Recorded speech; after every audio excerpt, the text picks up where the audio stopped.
We continue to follow breaking news in Genesee County tonight. Elba, town of Batavia, your engine, Mercy Medic 4 for Mercy flight crash. A Mercy flight helicopter crashing in a field in the small village of Elba. The helicopter was caught up in the power lines and is now unable to gain access to the helicopter. There's a small fire inside the helicopter. A tragedy neighbors will not soon forget. Nothing happens here, but that was a sound you'll never get out of your head and a sight I don't ever wish to see again. 2 people died in that crash. State police say the chopper had taken off from the Batavia airport and was on a training flight when it crashed. Good evening. I'm Don Elhart. Now, why the helicopter went down remains under investigation as police work with the FAA and the NTSB. We have team coverage tonight. Carla Rogner is standing by. She had a chance to talk to a woman who lives nearby and heard that crash. We will hear more from her. We're going to begin, though, with Chase Howell and the latest on the investigation. Chase? Yeah, Don, New York State Police say they're going to be remaining on scene well into tomorrow investigating. But as for why that helicopter crashed, police say that could take months to figure out. A training mission out of Batavia turning deadly after New York State Police say a Mercy flight helicopter crashed into this field on Norton Road in Elba. State Police confirming the 2 people on the flight are dead. But the big question remains as to why the helicopter crashed. It's a possibility. I don't believe that the lines caused the crash, but the aircraft may have struck the lines on the way down. Police say more information about the individuals inside that plane will be announced once their families are notified.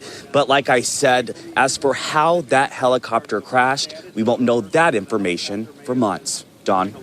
All right. Hey, thank you, Chase. Well, people who live in that quiet rural town of Elba and the village of Elba are shaken by today's tragedy. Carla Rogner had a chance to talk with neighbors about what they saw and what they heard this morning. Carla? Yeah, as you can see, it is quite rural out here, but there are some homes near where the helicopter crashed this afternoon.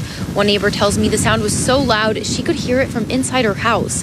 Charlene Schultz has lived in her home on Elba for more than 4 decades, and she says planes and helicopters fly over her house all the time, but today it sounded different.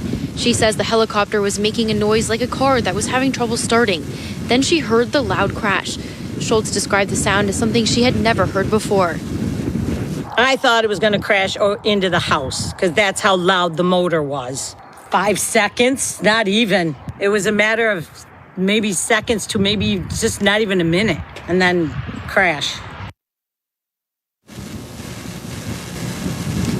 And Schultz told me she had just stopped shaking when I interviewed her, traumatized by the crash. State police expect to be here in Elba, at least for the night and likely tomorrow. This week, the new Syracuse Police Chief, Joe Cecil, told Syracuse Common Councilors there's evidence the new police contract is already working when it comes to hiring and retaining police officers. The city's proposed budget would increase Syracuse police funding by about $8 million over the next fiscal year. Community activists say they're doing the research and the money isn't going to the right places. CBS 5's Connor White is with the Live Eye in Syracuse right now. Syracuse police say that they're still down by over 60 police officers. Chief Cecil says that getting those staffing numbers up is going to be critical when it comes to improving youth engagement and lowering a rising violent crime rate. The Democratic Common Council appears to agree when it comes to this proposed budget, but engaged community members say that this money isn't going to the right place. Syracuse Common Councilors are looking over the books this week. With so many aspects of SPD, we're just understaffed, under capacity. In budget hearings, preparing to provide millions of dollars to the Syracuse Police Department. According to Chief Cecil, the newly approved police contract is doing the job at getting officers in the door and giving them a reason to stay. It will help us recruit because we're more competitive with other agencies. It's why Common Councilor Chol Majoke, the public safety chair, supports the numbers in the proposed budget, giving nearly $56 million to Syracuse Police, a 16% increase to what was already the most expensive department in the city. We continue to struggle every year to find officers to help us mitigate these factors. The new contract set to cost an additional $5 million next year in police salaries. We truly believe that's a gross misuse of funding from the city.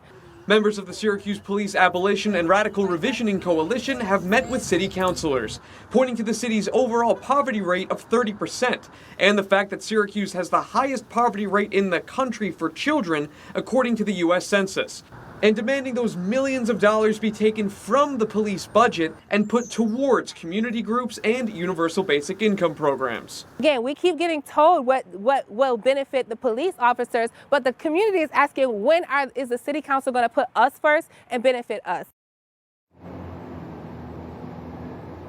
Spark members say that they've done the research to prove that the root cause of nonviolent crime is poverty, and money should be going towards that. Shulman Joke says that there are programs that are helping that kind of issue, but that money shouldn't be coming from the Syracuse Police Department. The spike in COVID cases comes as more people are relying on at-home tests. And while they do play a role in the fight against the virus, public health experts say PCR tests are still the gold standard of testing. Inside the laboratory at Quadrant Biosciences, this is the center of the fight against COVID-19, where millions of tests were processed over the last 2.5 years. Thank you again for everything you do for us. Thank you. Today, Onondaga County Executive Ryan McMahon came to thank those on the front lines of the pandemic, praising the role they've played in processing 3.2 million COVID-19 tests since the fall of 2020.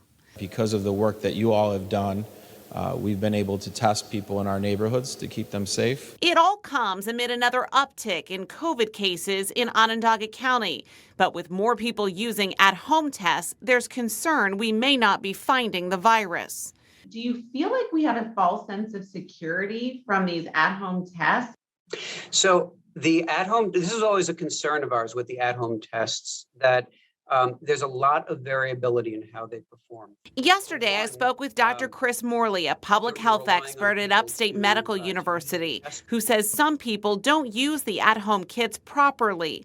And even when used correctly, if you have a lower viral load, the test may not pick up the virus. He says making PCRs easily accessible is key. There are all sorts of reasons that making things more accessible to people, especially by expanding hours or moving clinics closer to people, would be a very useful thing to do. It's just highly transmissible. Dr. Frank Middleton, a professor and scientist at SUNY Upstate Medical University, agrees, saying widespread use of rapid tests has almost certainly contributed to the spread of the new COVID variant, which is highly transmissible. I am concerned that people take that negative test result as a free pass, and it shouldn't be considered that. So be careful. If you're symptomatic, definitely don't trust the negative test. There do need to be more opportunities, especially when there's a resurgence in positivity, for people to be able to test. County Executive McMahon says he'll open more testing sites if needed, but says there needs to be demand. The demand at the mall is not one where it merits opening up a third or fourth location. Again, we've proven time and time again, if the demand's there, we'll do that. If you need a PCR test, there are plenty of places to do it and a lot of appointments available. Go to ongov.net, scroll down, click on Get Tested right there. You're then going to come to a page. You're going to scroll down about halfway through. You're going to find the locations. You can click on Heritage Lincoln, for example, register here, and then a list of dates and appointment times will be listed. There are plenty of locations and tests that are available. For a link to all of these resources, along with the days and times they're open, go to our website at cnycentral.com, Shoppingtown Mall, Heritage Lincoln, OCC, the Fairgrounds, and more.